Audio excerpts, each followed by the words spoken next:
Hey everyone. So it's about 7 o'clock. So I'm going to get started with tonight's community hall. I wanted to talk about engaging in mental health services at the VA and what that experience is like. So a lot of times we get messages that come in, and a lot of those messages will entail people asking for mental health resources. And a really common denominator that often happens is that people don't want to engage in VA mental health or other mental health services through the VA for fear, right? Having gone through sexual trauma in the military, a lot of people are adverse to seeking mental health resources at the VA. So I wanted to go over what that experience is like because I've been at the VA for over a decade. So I wanted to talk about a couple of different avenues that you can take to engage in services. So one of the things that I wanted to start with was just because you experienced military sexual trauma, there are specific therapies that you can go into. And those various therapies are more specific to trauma and resolving the trauma that you've endured. Now, there's also other programs, and one of my favorite programs that I went through at the VA that I really enjoyed, that I don't think a lot of people know about, is called Whole Health. Whole Health, you take a 9-week course. I actually have, I'm going to show this to you because I think this is important. Okay, so this is Whole Health for you guys. I keep this on my fridge, but Whole Health is a 9-week class it was enjoyable. I'll tell you that much too, because it's not therapy, but it's more about like your lifestyle and how to live a healthy lifestyle. So let me see if I can put this a little closer for you guys. But Whole Health has each week you go over a different class each week. So like working on your body, your surroundings, personal development, food and drink, how to recharge, relationships, your spirit and your soul, and power of the mind. So each week you have a different class that you take for Whole Health. And what you do in that class is you learn the specific topics that I just brought up. Um, Also, Whole Health, when you're looking for different resources, it's a great program to get involved in different types of therapies that might be more suitable for you. So some people don't want to go to a doctor and sit there for an hour spilling their guts, spilling their feelings. So what's really good about Whole Health is that you can go there, engage in resources at the VA, and when you're going over your different classes, you can talk about things that you're interested in. So there are therapies, for instance, like Reiki, and there's more spiritual oriented therapies, or for your physical, there's yoga or maybe kayaking, right? Like they have classes and therapies for that, or equine therapy with animals, right? So depending on what your needs are, you can go into Whole Health, take the 9-week class, and then if you're trying to figure out how to get in the class and you work, you can enroll in the VA, you can enroll in Whole Health, and you can sign up for what's called FMLA through your work. So what you'll do is when you're going to take the Whole Health class, because they're during the workday, you'll go to the doctor, the VA, and you're going to tell them that you're going to need intermittent FMLA and that you're going to need it for 9 weeks, right? And then if you go into another program, you can extend the FMLA for 6 months. So FMLA is a government protection that allows you to take care of your mental and physical health. So when you're struggling, you don't necessarily know where to start. Whole Health is really good because there's so many different types of therapies that are non-traditional. So Whole Health puts you in programs and in therapies that'll better align with you. So maybe working with animals is better for you, or maybe doing sporting activities is a better type of therapy, or maybe doing something more spiritual, right? So there's different types of programs that you can do within Whole Health to be able to figure out where to go next for yourself and then where to go in therapy. So like one of the main questions that we always get is like, how do you engage in Whole Health? How do you engage in services at the VA? So if there's a VA near you, you can just drive there. Otherwise you can call. or you can go online, right?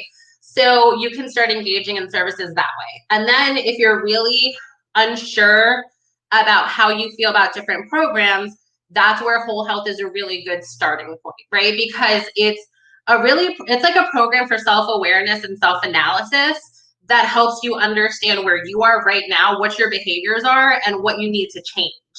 And once you can create that analysis, it's easier for you to take the next step to figure out what type of therapy is the most suitable for you.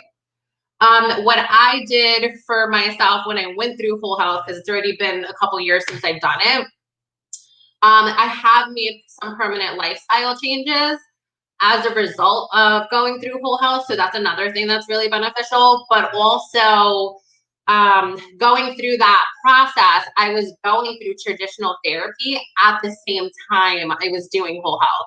So I actually had a combination therapy of traditional and non-traditional. That's something that worked very well for me, that I actually enjoyed, that would like make me want to go to therapy, because I like for me, I did equine therapy and I like being outside and I like being with animals, and like I like that environment. So it was like, oh, cool, I get to have this fun, more relaxed type of therapy. And then I could sit down with someone and then go over like the more intricate interpersonal issues that I'm dealing with, and like learn how to process that out. So both of those works, really well, coinciding for me, but also getting a therapist that a doctor that I really like and a doctor that I feel comfortable with was also something that I had to work on, right? So when you're engaging with the VA for mental health, there are also military sexual trauma specific therapies. There are PTSD therapies. There's an abundance of different programs. So a lot of times when people come to the movement, they'll be like, I hate the VA. The VA is a piece of shit. It's this, it's that. I have done private sector medicine and the VA for a number of different things where I've gone to both. My care has always been better at the VA than in the private sector. And any problem I've had at the VA I've had the same problems in the private sector. So I don't agree when people say that the VA is completely shitty. Do I think that there are shitty aspects of the VA? Yeah. Do I think there are things that are really annoying and need to change that you don't deal with in the private sector? Yes, but the benefits are better at the VA, right? Like you go to the doctor and you do need to go to the emergency room. It's annoying how you have to deal with the billing and the processing of everything every time you go to a private sector doctor. However, people in the private sector still have those problems with their insurance carriers, right? So it's kind of like they're very similar, the issues at hand, even though they're annoying. However, in terms of the doctors, the care, the being thorough, and making sure the research is done and things like that, the VA system is definitely much more thorough, especially in an area like New York, right? Like you have urban areas, suburban areas. So that combination means that there's a high population level. And when you're talking about private sector medicine, a lot of times there are serious delays. So, anytime I've had to go to a private sector doctor, my wait time has been longer than what it has been for me to get treatment at the VA. So, there's still times I've had wait times at the VA, but not nearly as bad.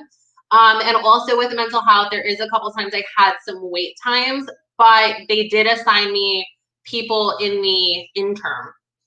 Also, for women who are in their childbearing ages, if you're going through a miscarriage, if you're pregnant, things like that, you get assigned an actual caseworker, who takes care of your case. And then if you go through a miscarriage or you're going through postpartum after pregnancy, you get assigned a special therapist at the time you miscarry, at the time that you have symptoms for postpartum. When you have postpartum, it will inflame the PTSD. So it's like having a PTSD episode on steroids. It is like the worst possible feeling you will ever feel in your life. Like it's like feeling PTSD symptoms, but 100 times stronger. It's like devastating. Like you can't even get out of bed. Like you get out of bed and you like fall over and start crying. Like it's The pain is so real and so in depth that when you go through that kind of pain, and then you're going through the flashbacks, like that shit is intense. It's good to have a doctor like that and a therapist that's going to be with you during that process, checking in on you. Because when I went through that, I thought I was losing my mind. Like it was literally the worst PTSD episode I've ever had. And when I went through that whole process, they assigned me a caseworker. The caseworker would repeatedly call me. Like they were calling me almost every day to check in on me. And they were giving me miniature therapy sessions right on the phone at home or wherever I was. Because I ended up like traveling to get away and things like that. And, I wasn't even in New York for a little bit. So when I went through that experience, having that kind of support system available medically definitely made a huge difference, to have those resources like that. And that is something that I've never experienced with the private sector, right? Like I miscarried and I had two teams of doctors, one at the VA and one outside the VA. When I miscarried, they're like, oh, go to the ER, let them take care of it. And I never heard from them again, other than getting bills that I wasn't supposed to get. So it was like, oh, and then at the VA, all of my doctors reached out to me when they found out what happened to check in on me. Even like my specialists, doctors reached out. And I think that speaks volumes to relationship development that you can have with your doctors over time when you're engaging in VA services. So like it wasn't just the mental health team, it was the team's, primary care, other specialists that I was working with during my pregnancy. Like everybody reached out to me specifically, and that level of care is not something I've ever experienced in the private sector. So I think it's important to note these things because a lot of women who are veterans do not engage in VA services at all. They don't really know the processes. They don't know the support system. They don't know about the women's advocates. They don't know about the social workers. They don't know about the specialized therapists for postpartum. They don't know about the additional resources that come into play. That helped me to get through that time period in my life. And there were points that I was questioning whether or not I would make it past because the pain was excruciating. Like what I was going through, I did not know how I was going to overcome that. I did not know how I was going to get over that. Like I didn't know how I was going to deal with it. So it was like to have everything coming my way and like, hey, this appointment is set and booked. This is taken care of for you. This is what we have. They sent me books. They sent me a bunch of stuff to learn about what I was going through. And I also miscarried because of domestic violence, right? Like that is PTSD combined with going through domestic violence, both together. And I got books. They sent me books on both to help me learn about everything that was happening. And then the same thing with the postpartum depression, the same thing with going through miscarriage. Like they sent me packets, like care packages to help me understand everything that was going on while I was in process of going through other therapies. So I think that that's an important point to make, especially with the fact that MST, when it does primarily happen to women, it does happen to women who are of childbearing age at a higher rate per capita, right? So I think when you're going to have a complicated pregnancy, having those resources aligned on your side are very important. And that's just something that you're not going to get in the private sector, right? Unless you're like a multi-millionaire and you have tons of money for a lot of private doctors that you can pay cash for, your insurance is not going to pay for you to get that level of resources. That's just the way that it is. So when it comes down to looking at resources, being able to access resources during, pregnancy or looking for mental health or even just physical, right? Like going for your normal checkups, getting things done at the VA. Once you're enrolled in the VA, there is a wide variety of services available that you can engage in. You're not going to have a good day every day. You're just not. That's just life in general. But the overall experience over time is much more pleasant, despite what private sector insurance will tell you, right? And something else I want you to know is that in America, we do not have healthcare for all. Our healthcare is private sector oriented, all of it, unless you're on Medicaid, Medicare, or you're on have the VA. Those are the three types of socialized medicine that we have. So in America, we had insurance companies and pharmaceutical companies that are allowed to dip in tons of marketing money into marketing, advertising, into news networks to sway people away from going to the VA. That harms women of childbearing ages the most. And statistics show that female veterans are the most likely to miscarry. And female veterans of childbearing age are also the least likely to engage in VA medical services. So you get a higher level of care that you don't have to pay for, that's not out of your pocket, that has better resources to see you through what your journey is going to be like, but people are not engaging in it. And then the highest risk group per capita for miscarriage is female veterans. So like there is a large systemic issue that also shows that the private sector cannot cater and deliver with excellence the level of care that the VA can. That does not mean that you're not going to miscarry in the VA system. That does not mean that you're going to have a perfect, pregnancy or your childbearing ages are going to be perfect. But what that does mean is that you have a higher level of success. You're going to have a higher level of care. You're going to have a better experience, and you're going to have a better team. So all of that, because your mental well-being and your physical well-being, you're a whole person. You're not a half a person, you're a whole person. So all of your needs to get taken care of. Also, I think it's important to develop relationships within the VA with your doctors, who you like. You might not like a doctor and you might want to switch, right? Like you have those options in the VA system where you can switch your PAC team. If you don't like one, you can go to another one, and if you want other specialists, a lot of times the VAs have that. A lot of times the VA systems have multiple campuses that you can go to, or they have different CBOCs, right? So those are community clinics. You will probably have access to either one. And they have resources that are online, just like in this conversation.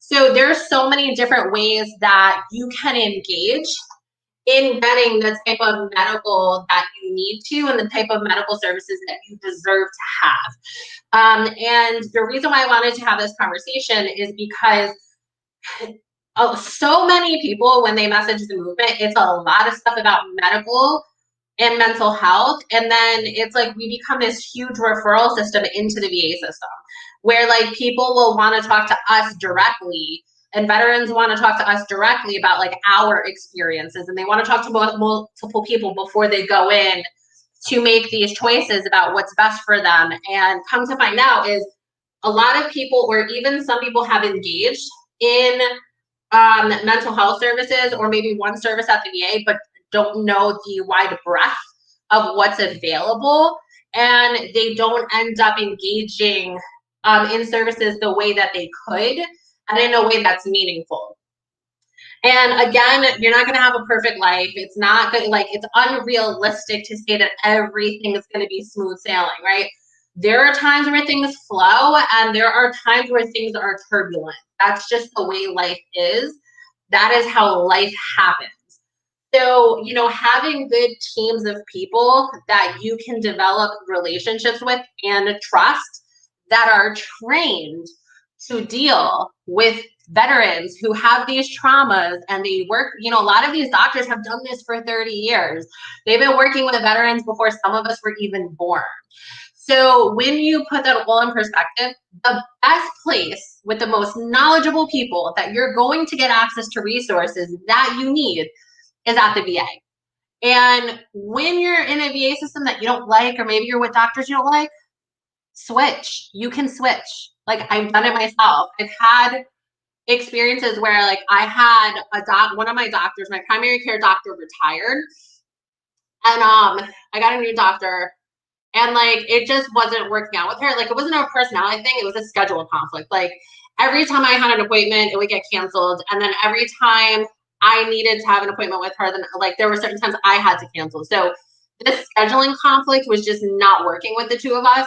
So like for that reason, I was like, I have to go to primary care, but like this is not working out. So I need another doctor whose availability aligns with mine, right? Like that was my scenario. So that's why I ended up switching. But you can switch for any reason. They don't care. They just care that you're engaging in services. So, you know, you find what works for you that makes sense for you, and that's how you begin engaging in services. And you have options. You can go to your primary care and say, hey, I want to learn about whole health. They can give you a referral into whole health. And then whole health can give you referrals into all of these other programs. And if you decide that you want to engage in mental health services or you want to engage in PTSD specific services, that option's available also.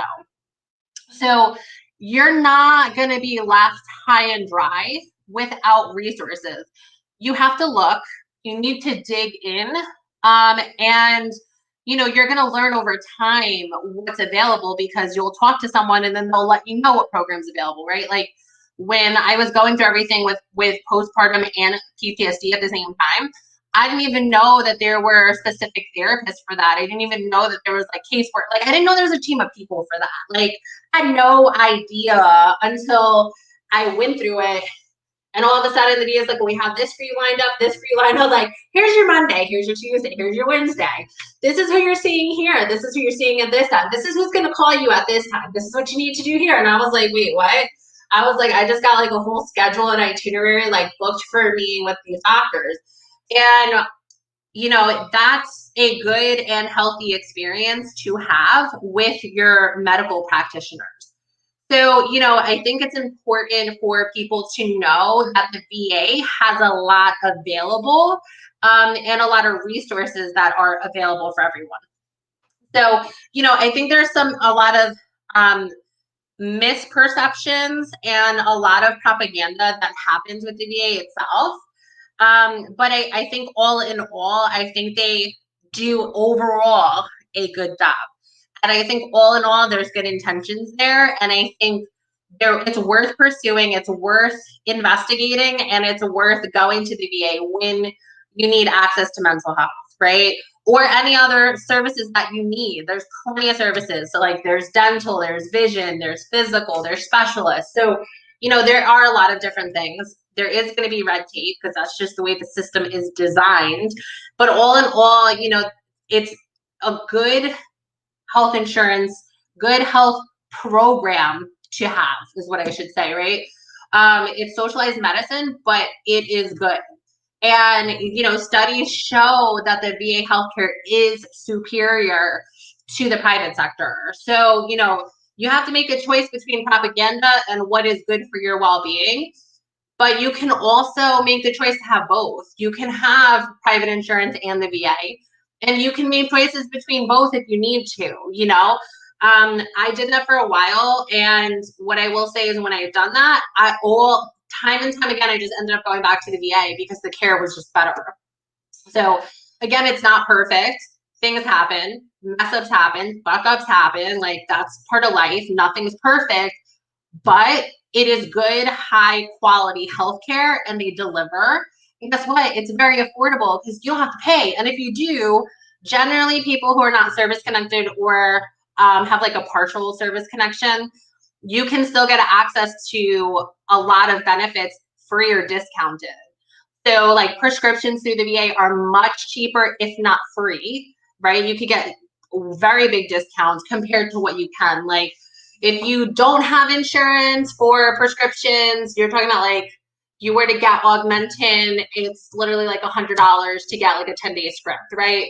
You go to the VA, it's like $4 or $8, depending on what you need, and you have that. Or you have a script and you pay the prescription script on a monthly basis. And then when you go and you get, you know, you go to the Walgreens or whatever, CVS, then you got to pay $20 and you've been paying $20 a month. You know what I mean? So it's like the cost benefit is better. the cost benefit is superior, the quality is superior, and the level of care is superior because there's less people in that system. So the resources can get pooled in a different way, and you can have more care with more doctors and more people than what you would in the private sector. It's just the way that it's designed in the private sector, it's unaffordable to do that. CEOs are not going to give up their $20 million a year for you to get extra care. So that's where there's some differences, but all in all, I wanted to cover that because we get a lot of messages on this, and I wanted just to share this with everyone so that way you know a little bit about what the VA system does, how it works, and I hope this is beneficial for you guys. I'm gonna wrap up. I know it's a short live, but I really just wanted to focus on this because of just the amount of messages we've been getting this month that's all about like mental health, VA services, suicidal ideation, and things like that. So I felt that it was important to have this conversation publicly so that, you know, there's an idea there. If you guys have questions and you want to talk more one-on-one, or you want to talk to anyone else, feel free to DM us, and we'll engage in a conversation with you to answer any other questions you have. But I think this was a really important community conversation that I wanted to share with you guys. So I'm going to wrap up. You guys enjoy your weekend. Be safe. Make healthy choices. And I will see you guys next week. Okay, bye.